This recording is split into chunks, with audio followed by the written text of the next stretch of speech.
السلام علیکم رحمۃ اللہ وبرکاتہ۔ سوال ہے مفتی صاحب، محرم کے پہلے 10 دنوں میں کیا کالا سور پہن سکتے ہیں؟ جی، سیدی اعلیٰ حضرت امام احمد رضا خان بریلوی رحمۃ اللہ تعالی علیہ فتاوی رضویہ کے اندر، اسی طرح بہار شریعت میں، فتاوی ہندیہ میں، دیگر فتاوی جات میں یہ بات لکھی ہے کہ ابتدا کے جو 12 دن ہے، یعنی یکم محرم سے لے کر 12 محرم تک 3 طرح کا لباس نہ پہنا جائے۔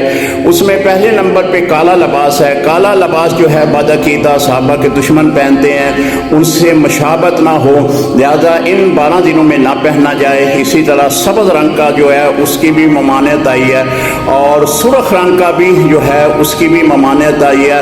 سرخ رنگ کا جو ہے بطور خوشی خارجی لوگ پہنتے ہیں، تو لہذا یہ 3 رنگ ایسے ہیں کہ ابتدائی محرم یعنی یکم محرم سے لے کر 12 محرم تک ان 3 رنگوں کا سوٹ پہننا یہ جائز نہیں ہے۔